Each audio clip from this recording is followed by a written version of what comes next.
ಚಾಟಿ ಸಂಚಿಕೆ 31 ವಿಶೇಷ ಕಾರ್ಯಕ್ರಮಕ್ಕೆ ಸ್ವಾಗತ. ನಾನು ರಚನಾ. ನಮ್ ಜೊತೆಗಿದ್ದಾರೆ RTI ಕಾರ್ಯಕರ್ತರು, ಜೊತೆಗೆ ಸಾಮಾಜಿಕ ಹೋರಾಟಗಾರರಾದಂತಹ ಶರೀಫ್ ಅವರು. ಸರ್, ಕಾರ್ಯಕ್ರಮಕ್ಕೆ ಸ್ವಾಗತ. ಈಗಾಗಲೇ ಹಿಂದಿನ ಸಂಚಿಕೆಯಲ್ಲಿ ನಾವು ಬಹಳಷ್ಟು ಮಾತನಾಡಿದ್ದು ಬಂದು ಅನ್ವರ್ ಮಾಣಿಪ್ಪಾಡಿ ವರದಿ ಬಗ್ಗೆ ನೀವು ಬಹಳಷ್ಟು ವಿಚಾರಗಳನ್ನ ಈಗಾಗಲೇ ವೀಕ್ಷಕರಿಗೆ ತಿಳಿಸ್ಕೊಟ್ಟಿದ್ದೀರಾ. ಆದ್ರೆ ಇನ್ನೂ ಒಂದಷ್ಟು ವಿಚಾರಗಳಿದೆ ನಿಮ್ಮಲ್ಲಿ. ಸೊ ಆ ವಿಚಾರಗಳನ್ನು ಕೂಡ ತಿಳಿಸ್ಕೊಡ್ಬೇಕು. ಅದಾದ್ಮೇಲೆ ಈಗ ನಾವು ಹಿಂದಿನ ಸಂಚಿಕೆಯಲ್ಲಿ ಹಾಗೆ ಸ್ಕೂಲ್ ಬಗ್ಗೆ ಮಾತಾಡಿ ಇಟ್ಟಿದೀವಿ, ಬಟ್ ಅದ್ರ ಬಗ್ಗೆ ಕಂಪ್ಲೀಟ್ ಆಗಿ ಮಾತಾಡಿಲ್ಲ. ಅದನ್ನ ನಾವು ಮುಂದಿನ ಸಂಚಿಕೆಯಲ್ಲಿ ಮಾತಾಡೋಣ. ಸೊ ಈ ಸಂಚಿಕೆಯಲ್ಲಿ ಅನ್ವರ್ ಮಾಣಿಪ್ಪಾಡಿ ವರದಿ ಬಗ್ಗೆ ನೀವು ಹೇಳೋದಾದ್ರೆ, ಯಾಕೆಂದ್ರೆ ಹೈಕೋರ್ಟ್ ಇದೆಲ್ಲ ಸ್ವಲ್ಪ ಕನ್ಫರ್ಮ್ ಮಾಡಿದೆ ಅಂತ ಹಿಂದಿನ ಸಂಚಿಕೆಯಲ್ಲಿ ಒಂದ್ ಸ್ವಲ್ಪ ಗುಟ್ಟು ಬಿಟ್ಕೊಟ್ಟಿದ್ದೀರಾ. ಸೊ ಅದ್ರ ಬಗ್ಗೆ ಮೇಡಮ್, ಶುರುವಾತ್ನಲ್ಲಿ ಅಲ್ಹಮ್ದುಲಿಲ್ಲಾ ಏನ್ ಹೇಳ್ತಾ ಇದ್ದೀನಿ ಅಂದ್ರೆ, ಅನ್ವರ್ ಮಾಣಿಪ್ಪಾಡಿ ಕಮಿಷನ್ ರಿಪೋರ್ಟ್ ಅಂತ. ಕಮಿಷನ್ ರಿಪೋರ್ಟ್ಗೆ ಹೈಕೋರ್ಟ್ ಕನ್ಫರ್ಮೇಶನ್ ಕೊಟ್ಟೋಗುತ್ತೆ, ಸುಪ್ರೀಂ ಕೋರ್ಟ್ ಕನ್ಫರ್ಮೇಶನ್ ಕೊಟ್ಟೈತೆ. ಅದರ ಬಿಟ್ಟು ಲಾಸ್ಟ್ ನಲ್ಲಿ ಲೋಕಾಯುಕ್ತ ಮೀನ್ಸ್ ಉಪಲೋಕಾಯುಕ್ತ, ಅಲ್ಲಿಂದ ಉಪಲೋಕಾಯುಕ್ತಗೂ ಹೋಗೈತೆ, ಅಲ್ಲೂ ಕನ್ಫರ್ಮೇಶನ್ ಕೊಟ್ಟವ್ರೆ. ಕೊಟ್ಟು ಇವಾಗ ಬ್ರೀಫ್ ಆಗಿ ಏನಿದೆ ಅಂತ ಹೇಳಿದ್ರೆ, ನಾನು ಅವಾಗ ಹೇಳ್ತಾ ಇರ್ತೀನಲ್ಲ, ಸ್ಟೇಟ್ ಇಂದು ನಾನು ಆಮೇಲೆ ಬರ್ತೀನಿ ಇನ್ಶಾಅಲ್ಲಾ. ಸ್ಟೇಟ್ ನಲ್ಲಿ ಏನೇನ್ ಅಕ್ರಮ ಸಕ್ರಮ ಆಗೈತೆ according to this commission report and Upalokayukta report ಆಮೇಲೆ ಹೇಳ್ತೀನಿ. ಅಂದ್ರೆ ಇವಾಗ ಬ್ರೀಫ್ ಅಂತ ಹೇಳೋಣ ಇಲ್ಲ ಫ್ಯಾಕ್ಟ್ಸ್ ಏನಿದೆ ಅಂತ ಹೇಳಿ ನಾನು ಒಂದ್ ಸ್ವಲ್ಪ ಎರಡು ಮಾತು ಮೈಸೂರು ಸಿಟಿಗೆ ಸಂಬಂಧಪಟ್ಟಿರೋದು ನಾನು ತಿಳಿಸಕ್ಕೆ ನಾನು ಸ್ವಲ್ಪ ಇಷ್ಟಪಡ್ತಾ ಇದ್ದೀನಿ. ಕಾರಣ ಏನಂತ ಹೇಳಿದ್ರೆ, ಆ ಲೋಕಾಯುಕ್ತ ರಿಪೋರ್ಟ್ ನಲ್ಲಿ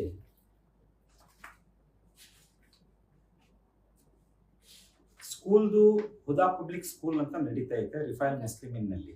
ಅದಾಮೇಲೆ ಹೇಳ್ತೀನಿ ನಾನು. ಮುಂಚೆ ಇವಾಗ ಅದರ ಮುಂಚೆ ಅಂದೇಶ ವಲಿ ಮಕಾನ್ ಸುನ್ನಿ ಸಯಾಜಿ ರೋಡ್ ಮೈಸೂರು ಅಂತ ತೋರಿಸ್ತಾ ಇದ್ದಾರೆ. ಇದೊಂದು ಸಮಸ್ಯೆ. ಲಾಸ್ಟ್ ನಲ್ಲಿ ಏನಿದೆ ಅಂತ ಹೇಳಿದ್ರೆ, ಉಪಲೋಕಾಯುಕ್ತ ಇಂದ ಸುಮಾರು ಎಷ್ಟಿದೆ ನೋಡಿ ಮೇಡಮ್, ಮೈಸೂರು ಸಿಟಿಗೆ ಸಂಬಂಧಪಟ್ಟಿದ್ದು ವಾಲ್ಯೂಮ್ 12, ವಾಲ್ಯೂಮ್ 11, ವಾಲ್ಯೂಮ್ 11 ನಲ್ಲಿ 7 ಇದೆ subjects. First subject related to Idgah Maidan Anegundi road ನಲ್ಲಿ. ಎರಡನೇದು ರೆಕಾರ್ಡ್ಸ್ ಎಲ್ಲ ಮಜ್ಲಿಸೆ ರಿಫೈಲ್ ಮುಸ್ಲಿಮೀನ್ಸ್ ಗರ್ಲ್ಸ್ ಆರ್ಫನೇಜ್. ಇದು ಸ್ವಲ್ಪ ಯಾಕಂದ್ರೆ ಎಲ್ಲ ತಿಳ್ಕೊಳ್ಳಿ, ಏನೇನ್ ನಡೆದೈತೆ, ಏನೇನ್ ವರ್ಷದಲ್ಲಿ ಏನೇನ್ ನಡೆದೈತೆ ಎಲ್ಲ ಡೀಟೇಲ್ ಆಗಿ ಬ್ರೀಫ್ ಆಗಿದೆ. ಬ್ರೀಫ್ ಇಲ್ಲ, ಎಲ್ಲ ಡೀಟೇಲ್ ಆಗಿದೆ. ಉಪಲೋಕಾಯುಕ್ತ ಕನ್ಫರ್ಮ್ ಇದ್ ಮಾಡವ್ರೆ, ಎಂಡೋರ್ಸ್ಮೆಂಟ್ ಮಾಡವ್ರೆ. This subjects according to this authentication of documents ಇದೆಲ್ಲ ಕರ್ನಾಟಕ ಸ್ಟೇಟ್ ಬೋರ್ಡ್ ಆಫ್ ಗೆ ರೆಫರ್ ಆಗ್ಬೇಕು. ಅಲ್ಲಿಂದ ಎಲ್ಲ ಏನೇನ್ ಕ್ರಮ ಆಗ್ಬೇಕು ಅವ್ರ ಕ್ರಮ ತಗೊಳ್ಳೇಬೇಕು. ದುಡ್ಡಿಂದು ಅಕಸ್ಮಾತ್ ಇರ್ರೆಗ್ಯುಲಾರಿಟೀಸ್ ಆಗಿದ್ರೆ ದುಡ್ಡು ವಸೂಲಿ ಮಾಡಬೇಕು. ಇಲ್ಲಾಂದ್ರೆ every one who is held guilty they should be subjected for lawful punishment ಅಂತ ಇದೆ, ಇಲ್ಲಿ ತೋರಿಸ್ತೇನೆ. ಸೊ ಸಬ್ಜೆಕ್ಟ್ಸ್ ಒಂದ್ ಈದ್ಗಾ ಮೈದಾನ, ಒಂದ್ ರಿಫೈಲ್ ಮುಸ್ಲಿಮಿನ್ ಗರ್ಲ್ಸ್ ಆರ್ಫನೇಜ್, ಇನ್ನೊಂದು ಮಸ್ಜಿದ್ ಬಾಗ್ಬಾನ್, ಮೂರೈತು ಮೇಡಮ್. ಇನ್ನೊಂದು ಸವರ್ಲೈನ್ ಮಾಸ್ಕೋ. ಈ ಸವರ್ಲೈನ್ ಮಾಸ್ಕೋ ಇವಾಗ ಡೀಟೇಲ್ ಆಗಿ ಹೇಳ್ತೀನಿ ನಾನು. Muslim boys orphanage, Muslim boys orphanage, Muslim boys orphanage ನಲ್ಲಿ ಗೌಸಿಯಾ ಮಂಜಿಲ್ ಅಂತ ಇದೆ. ಐ ಥಿಂಕ್ ಈ ಗೌಸಿಯಾ ಮಂಜಿಲ್ ಬಗ್ಗೆ not even 1% from Mysuru city ಗೊತ್ತಿದೆ ಈ ಗೌಸಿಯಾ ಮಂಜಿಲ್ ಎಲ್ಲಿದೆ ಅಂತ. ಆ ರೀತಿಯಿಂದ ಇದು ಗೈಡ್ ಮಾಡ್ಬಿಟ್ಟವ್ರೆ ಇವತ್ತಿನ ಕಾಲಕ್ಕೆ. ಯಾರಿಗೂ ಗೊತ್ತಿಲ್ಲ ಇದು. ಯಾಕಂದ್ರೆ ನಾನು ಸುಮಾರು ಇವಾಗ ಇದೆಲ್ಲ ನೋಡಾದ್ಮೇಲೆ ನಾನು ಸುಮಾರು ಜನ ಕೇಳ್ತೀನಿ, ಗೌಸಿಯಾ ಮಂಜಿಲ್ ಎಲ್ಲಿದೆ ಅಂತ. ಯಾರು ತೋರಿಸ್ಕೊಳಕ್ಕೆ ರೆಡಿ ಇಲ್ಲ, ಗೊತ್ತಿಲ್ಲ ಅಂತಾರೆ. ಅನ್ಅಫಿಷಿಯಲಿ ಇದು ನಾನು ಕೇಳ್ಕೊಳ್ತಾ ಇರೋದು. 12ರಲ್ಲಿ ಏನು 16 ರಿಪೋರ್ಟ್ ಇದು. 12ರಲ್ಲಿ Anwar Manippady commission report submit ಆಗ್ತದೆ 2012 ನಲ್ಲಿ. 2016 ನಲ್ಲಿ ಇದು ತಯಾರಾಗೋದು. 2016 ನಲ್ಲಿ ಗೌಸಿಯಾ ಮಂಜಿಲ್ ಇದೆ ಅಂತ ತೋರಿಸ್ತೈತೆ ರೆಕಾರ್ಡ್. 16 ಇಂದ 24ಗೆ 8 ವರ್ಷದಿಂದ ಎಲ್ಲಿ ಹೋಯ್ತು? ಅರ್ಥ ಆಯ್ತು ಮೇಡಮ್? ಈ 8 ವರ್ಷದಲ್ಲಿ ಎಲ್ಲಿದೆ ಎಲ್ಲಿಲ್ಲ ಅಂತ ನಾನಿಲ್ಲ, ಇವಾಗ ಕನ್ಸರ್ನ್ ಅಧಿಕಾರಿಗಳನ್ನ ತೋರಿಸ್ಬೇಕಿದು ಎಲ್ಲಿದೆ ಅಂತ. ಇಲ್ಲ ಅಂದ್ರೆ superior officers who ever is concerned with this documents he has to see this ಎಲ್ಲಿದೆ ಅಂತ. ಬಿಕಾಸ್ ಸವರ್ಲೈನ್ ಮಾಸ್ಕ್ ನಲ್ಲಿನೂ ಒಂದ್ ಹೆರಿಟೇಜ್ ಬಿಲ್ಡಿಂಗ್ ಇತ್ತು, ಅದು ಗೈಬ್ ಆಗ್ಬಿಟ್ಟೈತೆ, ಅದು ವ್ಯಾನಿಶ್ ಆಗ್ಬಿಟ್ಟೈತೆ. ಅಲ್ಲಿ ಬಿಲ್ಡಿಂಗೇ ಇಲ್ಲ, ಬಿಲ್ಡಿಂಗ್ ಸಂಬಂಧಪಟ್ಟಿದ್ದು ರೆಕಾರ್ಡ್ಸ್ ಇಲ್ಲ.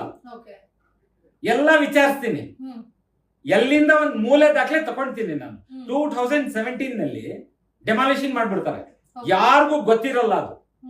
ಏನಂತ ಹೇಳ್ತಾರೆ ಅಂದ್ರೆ ಒಂದು ಪ್ರಚಾರ 100 years ಆಗ್ಬಿಟ್ಟೈತೆ, ಹೆರಿಟೇಜ್ಗೆ ಹೋಗ್ಬಿಡ್ತದೆ ಅಂತ ಹೇಳಿ ಜನಕ್ಕೆ ಯಾಮರ್ಸ್ಬಿಟ್ಟು 3 ಇಂದ 5 ದಿವಸದಲ್ಲಿ ಫಿನಿಶ್ ಮಾಡ್ಬಿಡ್ತಾರೆ 2017 ನಲ್ಲಿ. ಆ ಪೇಪರ್ಸ್ GST ಇಂದ ನಾನು ತಗೊಂಡ್ ಬಂದಿದ್ದೀನಿ.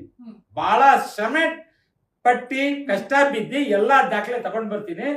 ಆ ಟೈಮ್ ನಲ್ಲಿ ಅವರು ತಿಂಗಳಿಗೆ 1,70,000 ತಗೊಂತಾ ಇರ್ತಾರೆ ಅವ್ರ ಹತ್ರ ತಿಂಗಳಿಗೆ. 2017 ನಲ್ಲಿ ಸುಮಾರದು ಪೇಪರ್ಸ್ ನಾನು ನೋಡ್ತಾ ಇದ್ದೀನಿ. 7,000 ರೂಪಾಯಿಂದ ಏನೋ ಚಾಲು ಆಗೈತೆ ಬಾಡಿಗೆ. ಅದು ಸ್ಟಾರ್ಟಿಂಗ್ ನಲ್ಲಿ 7,000 ಇಂದ ಎಂಡಿಂಗ್ 2017 ನಲ್ಲಿ 1,70,000 ಇದೆ. ಬಿಲ್ಸ್ ಎಲ್ಲ ತಗೊಂಡ್ ಬಂದಿದ್ದೀನಿ ನಾನು. 7,000ದಿಂದ 1,70,000 ನಿಂತಿದೆ ಈಗ. ಅದು 2017 ನಲ್ಲಿ 2017 ನಲ್ಲಿ ವ್ಯಾನಿಶ್ ಮಾಡ್ಬಿಟ್ಟು ಬಿಲ್ಡಿಂಗೇ ಇಲ್ಲ ಅಲ್ಲಿ. ಸುಮಾರು 5 ಎಕರೆ ಫ್ಲಾಟ್ ಅದು. ಸುಮಾರು 5 ಎಕರೆ ಫ್ಲಾಟ್. ನಿಮ್ಗೆ ಇದೆಲ್ಲ ಡಾಕ್ಯುಮೆಂಟ್ಸ್ ಸಿಕ್ಕೋದು ಮುಂಚೆ ನನ್ಗೆ ನಾನು ನಿಮ್ ಪ್ಲಾಟ್ಫಾರ್ಮ್ ಇಂದಾನೆ ಐ ಥಿಂಕ್ ಸ್ಟಾರ್ಟಿಂಗ್ ನಲ್ಲಿ ನಾನು ಹೇಳಿದೆ ಅದರದ್ದು. ತಿಂಗಳಿಗೆ ಈ ಕಮಿಟಿಗೆ ಸಂಬಂಧಪಟ್ಟಿದ್ದು 20 ಲಕ್ಷ ಮೇಲೆ ಬಾಡಿಗೆ ಬರ್ತಾ ಇದೆ ಅಂತ. ಆ ಒಂದು ರಿಫೈಲ್ ಮುಸ್ಲಿಮಿನ್ಗೆ ಬಾಯ್ಸ್ ಆರ್ಫನೇಜ್ಗೆ ಇವತ್ತು ಕನ್ಫರ್ಮ್ ಮಾಡ್ತೀನಿ ಎಲ್ಲೆಲ್ಲ ಹೋಗಿ 20 ಲಕ್ಷ ಮೇಲೆ ಬರ್ತಾ ಇದೆ. ಬಟ್ ಇವ್ರ ಡಾಕ್ಯುಮೆಂಟ್ಸ್ ನನ್ಗೆ ತೋರ್ಸಲ್ಲ, ಅದ್ ಬೇರೆ ವಿಚಾರ ಇರಲಿ. ಈ ಗೌಸಿಯಾ ಮಂಜಿಲ್ ಇವಾಗ ಸೀರಿಯಸ್ ನೋಟ್ ನಲ್ಲಿ ಎಲ್ಲಿದೆ ಇದು ಗೌಸಿಯಾ ಮಂಜಿಲ್ ಇದು ತೋರಿಸ್ಬೇಕು ಇದು. ಆಮೇಲೆ ಮುಸ್ಲಿಂ ಬಾಯ್ಸ್ ಆರ್ಫನೇಜ್, ಆಮೇಲೆ ಅಂದೇಶಾವಲಿ ಮಕಾನ್, 7 ಸಬ್ಜೆಕ್ಟ್ ಆಯ್ತು. ಸುಮಾರು 350 ಪೇಜಸ್ ಗಂಟ ಆಗ್ತದೆ ಮೇಡಮ್ ಎಲ್ಲ. ಸುಮಾರು 350 ಪೇಜಸ್ ಪುಟ ಅದು ರೆಕಾರ್ಡ್. ಇದು ಮೈಸೂರು ಸಿಟಿಗೆ ಸಂಬಂಧಪಟ್ಟಿದ್ದು, ಕಂಪ್ಲೀಟ್ ಮೈಸೂರು. ಇದ್ನಲ್ಲಿ ನಾನು ಹೇಳ್ತಾ ಇದ್ದೀನಿಲ್ಲ, ಈ ಸವರ್ಲೈನ್ ಮಾಸ್ಕ್ ನಲ್ಲಿ ಆ ಬಿಲ್ಡಿಂಗ್ ವಿಚಾರ ಫುಲ್ ಸೀರಿಯಸ್ ನೋಟ್. ಮೊನ್ನೆ ನಾನು ಯಾರಿದು ಡೆಮಾಲಿಶಿಂಗ್ ಮಾಡಿದ್ರು, ಏನ್ ಮಾಡಿದ್ರು, ಹೆಂಗಾಯ್ತು, ಯಾವ ಪ್ರೊಸೀಜರ್ ಅಂತ ಒಂದು ಅಫಿಷಿಯಲ್ ಆಗಿ ನಾನು ಹುಡಿಕೊಂಡು ಹೋಗಿದ್ದೆ. ಅವ್ನು ಹೇಳ್ತಾನೆ ಆ ಟೈಮ್ ನಲ್ಲಿ 50 ಲಕ್ಷದಿಂದ ಕಡಿಮೆ ಇವನ್ಗೆ ಪ್ರಾಫಿಟ್ ಆಗ್ಲಿಲ್ಲ. 17 ನಲ್ಲಿ 50 ಲಕ್ಷ ಮೇಲೆ ಆಯ್ತಂತೆ. ಯಾರು ಡೆಮಾಲಿಶಿಂಗ್ ಮಾಡ್ದ ಅವನ್ ಬಾಯಿಂದ ಕೇಳ್ತಿರೋದು. ಇವ್ರಿಗೆ 6 ತಿಂಗಳ ಮುಂಚೆ ನಾನು ರೈಟಿಂಗ್ ನಲ್ಲಿ ಕೊಡ್ತೀನಿ. ಮೇಡಮ್ ಹಿಂಗ್ ಯಾಮರ್ಸ್ ಅವ್ರೆ ಪೇಪರ್ಸ್ ನಾನು ಏನ್ ಹೇಳೋಣ, ಇಲ್ಲಾಂದ್ರೆ ನಾವು ಉಚ್ಚಾಸ್ಪತ್ರೆಗೆ ಹೋಗಿ ಸೇರ್ಕೋಬೇಕು ಆ ಪೇಪರ್ಸ್ ನೋಡಿದ್ರೆ. ಆ ರೀತಿಯಿಂದ ಕಾಂಟ್ರಡಿಕ್ಟರಿ ಜವಾಬ್ ಕೊಟ್ಟವ್ರೆ. ಇಲ್ಲಾಂದ್ರೆ ನಾನು ಕರೆಕ್ಟ್ ಜವಾಬ್ಗೆ ಹುಡುಕ್ತಾ ವಯಸ್ಸಾಗಿ ನಾವು ಮಂಡ್ಯ ಸೇರ್ಬಿಡ್ತೀವಿ, ಆ ಜವಾಬ್ ಸಿಕ್ಕಲ್ಲ. ಆ ರೀತಿಯಿಂದ ಕೊಟ್ಟವ್ರೆ ದಾರಿ ತಪ್ಸಕ್ಕೆ. ಆ ಕಮಿಟಿದು ಇನ್ನೊಂದ್ಸಲಿ ಇವಾಗ ಹೇಳ್ತಾ ಇದ್ದೀನಲ್ಲ, ಆ ಕಮಿಟಿ ಬಾಯ್ಸ್ ಆರ್ಫನೇಜ್ ಕಮಿಟಿಗೆ ಪ್ರೆಸಿಡೆಂಟ್ ಯಾರು? ನಮ್ಮ ಶಾಸಕರು ತನ್ವೀರ್ ಸೇಠ್ ಸಾಹೇಬ್ರು. ಆ ಕಮಿಟಿದು ಆ ರೀತಿಯಿಂದ ಇದ್ರೆ ಕೆಳಗಡೆ ನೋಡ್ಕೊಂಡು ಹೋಗಿ ಹೆಂಗಿರ್ಬೋದು ಅಂತ. ಹೋದ್ಸಲಿ ನಾನು ಮುಷ್ತಾಕ್ನವ್ರಿಗೆ ಒಂದು ಉದಾಹರಣೆ ಹೇಳಿದೆ ಅಲ್ಲ, ಎಲ್ಲೋ ಕೇರ್ ಟೇಕರ್ ನಲ್ಲಿ ಕೂತ್ಕೊಂಡು ನಮ್ಮ ಹತ್ರ ದಾಖಲೆ ಇಲ್ಲ ಅಂತ ಹೇಳಿ ಬರ್ದಿ ಕೊಡಕ್ಕೆ ಎಷ್ಟ್ ಧೈರ್ಯ ಇದೆ ಅಂತ ಹೇಳಿದ್ರೆ, ಇದೆಲ್ಲ ಕ್ರೊನಾಲಜಿ ನೋಡ್ಕೊಂಡು ಹೋಗಿ. ಇದೆಲ್ಲ ಸರಿಪಡಿಸ ಆಗ್ತದೆ ಇಲ್ಲ, ಯಾವ್ದು ಆಗಲ್ಲ ಮೇಡಮ್. ಇವ್ರಿಗೆ ಸಖತ್ತಾಗೆ ಕಾನೂನು ಬರ್ಬೇಕು, ಇವ್ರೆಲ್ಲ ಚೇಂಜ್ ಆಗ್ಬೇಕು. ಇವ್ರ ಅಪ್ಪಂದಿರಿದು ಆಸ್ತಿ ಅಂತ ತಿಳ್ಕೊಂಡು ಎಲ್ಲ ಶೌಕಿ ಮಾಡ್ತಾವ್ರಿ. ಯಾರು ಕೇಳ್ದಂಗಿಲ್ಲ, ಯಾರು ಉತ್ತರ ನಮ್ಗೆ ಕ್ವಶನ್ ಮಾಡ್ದಂಗಿಲ್ಲ, ಯಾರು ಏನು ಹೇಳ್ದಂಗಿಲ್ಲ. ನಾವು ಮಾಡೋದೇ ಸರಿ ಅನ್ನೋ ತರ ಮಾಡಬಾರ್ದು. ಯಾರೋ ದಾನ ಕೊಟ್ಟು ಹೋಗಿರೋದು ಆಸ್ತಿಗಳು ಇದು.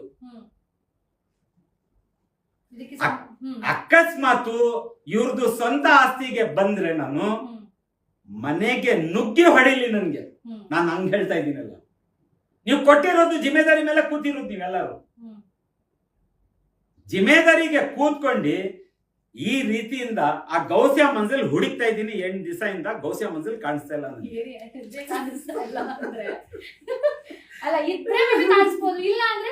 ಕೇಳ್ತಾ ಇದ್ದೀನಿ ಸುಮಾರು ಜನಕ್ಕೆ, ಗೊತ್ತಿಲ್ಲ. ನಂಗೆ ಗೊತ್ತಿಲ್ಲ ನಿಮ್ಗೆ ಗೊತ್ತಿಲ್ಲ ಅಂತವ್ರೆ. ಇವಾಗ ಯಾರು ಇದಾರೆ ಯಾರು ಇಲ್ಲ ಹ್ಮ್. ಇದೆಲ್ಲ ಹೇಳಿ. ಬಿಕಾಸ್ ಗೌಸಿಯಾ ಮಂಜಿಲ್ದು ಸಂಬಂಧಪಟ್ಟಿದ್ದು ಇಲ್ಲಿ ಹ್ಮ್. ಸುಮಾರು ನೋಡಿ ಮೇಡಮ್ 168 ಇಂದ 218 ಅಂದ್ರೆ 50 ಪೇಜಸ್ ಆಯ್ತು. ಹೌದು. 50 ಪೇಜಸ್ ಡಾಕ್ಯುಮೆಂಟ್ಸ್ ಇಲ್ಲ. ಹ್ಮ್. ಇದೇ ಇಲ್ಲಿ ಗೌಸಿಯಾ ಮಂಜಿಲ್ಗೆ ಸೇರಿದ್ದು. Okay.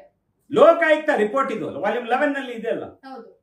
50 ಪೇಜಸ್ ಡಾಕ್ಯುಮೆಂಟ್ ನಲ್ಲಿ ಅಲ್ಲಿ ಪ್ರಾಪರ್ಟಿ ಇಲ್ಲ ಅಂದ್ರೆ ಹ್ಮ್. ಇವರೆಲ್ಲ ಒಂದ್ ಸ್ವಲ್ಪ ದಿವಸ ಬಿಟ್ಬಿಟ್ರೆ ಇವರೆಲ್ಲರಿಗೂ ಹ್ಮ್. ಮೈಸೂರೇ ಮಾಯ ಮಾಡ್ಬಿಡ್ತಾರೆ ಇವರು. ಮ್ಯಾಪಿಂದ ಮೈಸೂರೇ ತೆಗಿಬಿಡ್ತಾರೆ ಇವರು. ಹಾ. ಅಲ್ಲ ಇದಿಷ್ಟು- ನಾವು ಅರ್ಥ ಮಾಡ್ಕೋಬೇಕು ಇಲ್ಲ ಹೇಳಿ. 50 ಪೇಜಸ್ ಡಾಕ್ಯುಮೆಂಟ್ ಪ್ರಾಪರ್ಟಿ ಅಲ್ಲಿ ಕಾಣಿಸ್ತಾ ಇಲ್ಲ ಅಂದ್ರೆ ಹ್ಮ್. ಹ್ಮ್. ನನ್ಗೆ ಕಾಣಿಸ್ತಾ ಇಲ್ಲಪ್ಪ, ನಿಮ್ ಹತ್ರ ಇರ್ಬೋದು, ಹ್ಮ್. ಬಂದ್ ತೋರಿಸಿ. ಹೌದು. ಹುಡುಕಿದ್ದೀನಿ ನಾನು 8 ದಿವಸ ಇಂದ, ಹ್ಮ್. ಕಾಣಿಸ್ತಾ ಇಲ್ಲ ಎಲ್ಲೂನು. ಯಾರಿಗೂ ಗೊತ್ತಿಲ್ಲ. ಯಾರಿಗೂ ಗೊತ್ತಿಲ್ಲ ಸುಮಾರು ಜನಕ್ಕೆ. ಹ್ಮ್. ತೋರಿಸಿ. ನಾನು ಇದೇ ಇವಾಗ ನನ್ನ ನಾನು ಅವಾಗವಾಗ ಹೇಳ್ಬಿಟ್ಟು ನಾನು ನಮ್ಮ ಪ್ರತಾಪ್ ಸಿಂಹ ಅವ್ರಿಗೆ ಹೇಳ್ಬಿಟ್ಟು ನಾನು ಇದ್ ಮಾಡಲ್ಲ. ನಾನು ಹ್ಮ್. ಇಂಥದ್ದು ಇದೆ ಎಲ್ಲ ಮೈಸೂರು ಸಿಟಿನಲ್ಲಿ. ನೀವು ಕನ್ಸರ್ನ್ ಮೈಸೂರು ಸಿಟಿಗೆ ಹೌದು. ಪ್ರತಾಪ್ ಸಿಂಹ ಸಾಹೇಬ್ರೆ, ನೀವು ಕನ್ಸರ್ನ್, ನೀವು ಹ್ಮ್. ಪಾರ್ಟಿ ಕಡೆಯಿಂದ ಕನ್ಸರ್ನ್, ನೀವು ಇದೆಲ್ಲ ನೋಡ್ಕೊಂಡು ಹೋಗಿ. ಇದು ಹೇಳ್ತಾ ಇದೀವಿಲ್ಲ, ಹೌದು. ವಿತ್ ಪ್ರೂಫ್ ಈ ಇದೆಯಲ್ಲ, ಪ್ರೂಫ್ ತೋರಿಸ್ತಾ ಇದ್ದೀನಿಲ್ಲ ನೋಡಿ. ದಾಖಲೆಗಳಿದೆ, ಪ್ರಶ್ನೆ ಮಾಡ್ಬೋದು. ಪ್ರಶ್ನೆ ಮಾಡಿ. ನಾನು ಅದೇ ಹೇಳೋದು. ಹ್ಮ್. ನಾನೇನ್ ಇವ್ರ ಬಗ್ಗೆ ಹೇಳ್ಬಿಟ್ಟು ನಮ್ಗೆ ಇಲ್ಲಿ ಲೈಮ್ ಲೈಟ್ ನಲ್ಲಿ ಇರ್ಬೇಕು, ನಮ್ಗೆ ಇಲ್ಲಿ ಕಂಬಂದ್ಬಿಟ್ಟೈತೆ ಅಂತ ನಾವು ಹೇಳಕ್ ಹೋಗಲ್ಲ. ಇದೆಲ್ಲ ಜನ ಪರವಾದ ಇಶ್ಯೂಸ್, ಇದು ಹ್ಮ್. ಕಮ್ಯುನಿಟಿ ಪರವಾದ ಇಶ್ಯೂಸ್. ಇದು ಅದನ್ನ ಸರಿಪಡಿಸ್ಬೇಕು. ಸರಿಪಡಿಸಕ್ ಹೋಗ್ಬೇಡಿ, ಹುಡುಕ್ಸಿ. ಸಿಗ್ಬೋದೇನೋ ಅವ್ರು ಹುಡುಕ್ಸಿದ್ರೆ. ದೇವ್ರಿಗೆ ಗೊತ್ತು, ಅದು ನನಗೆ ಗೊತ್ತಿಲ್ಲ. ಹುಡುಕ್ಸಿದ್ರೆ ಮೇ ಬಿ ಸಿಗ್ಬೋದೇನೋ. ಅವ್ರು ಪ್ರಶ್ನೆ ಮಾಡಿದ್ರೆ ಮೇ ಬಿ ಉತ್ತರ ಕೊಡ್ತಾರೇನೋ. ನೋಡೋಣ, ಇನ್ಶಾಲ್ಲ. ಕಾಯ್ತಾ ಇದ್ದೀವಿ. I am waiting. ಹ್ಮ್. ನನ್ಗೆ ಈ ಪ್ರಾಪರ್ಟಿ ಎಲ್ಲಿದೆ ಅಂತ ಗೊತ್ತಾಗ್ಬೇಕು ಫೈನಲಿ, ಅಲ್ಟಿಮೇಟ್ಲಿ. Okay sir. ಮೈಸೂರಲ್ಲಿ ಒಂದು ಡಾಕ್ಯುಮೆಂಟ್, 50 ಪುಟ ಡಾಕ್ಯುಮೆಂಟ್ ಇದೆ. 50, ಅದರ ಪ್ರಾಪರ್ಟಿ ಇಲ್ಲ ಅಂತ ಅಂದ್ರೆ 5 ಎಕರೆ ಅಲ್ಲ ಸರ್? ಇಲ್ಲ ಎಕರೆ ಅಂತ ಇಲ್ಲ, ಇಲ್ಲಿ ಡೀಟೇಲ್ಸ್ ಗೌಸಿಯಾ ಮಂಜಿಲ್. ಓಕೆ. ಡೀಟೇಲ್ ಇಲ್ಲ, ಬಟ್ ಅದ್ರ ಬಗ್ಗೆ ಡಾಕ್ಯುಮೆಂಟ್ ಇದೆ. ಆ ಪ್ರಾಪರ್ಟಿ ಇದೆ ಅನ್ನೋ ಡಾಕ್ಯುಮೆಂಟ್ ಇದೆ. ಆದ್ರೆ ಅದನ್ನ 8 ದಿನದಿಂದ ಶರೀಫ್ ಸರ್ ಹುಡುಕ್ತಾ ಇದಾರಂತೆ, ಸಿಗ್ತಾ ಇಲ್ವಂತೆ. ಸೊ ಒಂದು ಕಡೆ ನೋಡೋದಾದ್ರೆ ಈ ರೀತಿಯಾಗಿ ವಿತ್ ದಾಖಲೆಗಳಿದ್ದು ಆ ಪ್ರಾಪರ್ಟಿ ಇಲ್ಲ ಅಂತ ಅಂದ್ರೆ ಏನಾಯ್ತು? ಅದು ಪ್ರಶ್ನೆ ಹುಟ್ಟಾಕೊಳ್ಳುತ್ತೆ. ಈಗಿರುವಂತ ಜನರಿಗೆ ಯಾರಿಗೂ ಅದ್ರ ಬಗ್ಗೆ ಮಾಹಿತಿ ಇಲ್ಲದೆ ಇರ್ಬೋದು, ಆದ್ರೆ ಹಿಂದೆ ಇತ್ತಲ್ವಾ, ಅದೇನಾಯ್ತು? ಈ ರೀತಿಯಾಗಿ ನಾವು ಹುಡುಕ್ತಾ ಹೋದ್ರೆ ಇನ್ನೆಷ್ಟು ಡೀಟೇಲ್ಸ್ ಗಳು ಸಿಗಬಹುದು. ಸೊ ಇದನ್ನೆಲ್ಲ ನಾವು ಮುಂದಿನ ಸಂಚಿಕೆಯಲ್ಲಿ ಕೂಡ ಮಾತಾಡೋಣ. ಈಗ ಬಹಳಷ್ಟು ವಿಚಾರಗಳನ್ನ ಹೇಳಿದ್ದಾರೆ. ಸೊ ಇದನ್ನ ಹೇಳ್ತಾ ಈ ಸಂಚಿಕೆ 31 ಇಲ್ಲಿಗೆ ಮುಗಿಸ್ತಾ ಇದ್ದೀನಿ. ನೋಡ್ತಾ ಇರಿ ಈಡೆನ್ಸ್ ನ್ಯೂಸ್, ನಿಮ್ಮೊಂದಿಗೆ ನಾವಿದ್ದೇವೆ.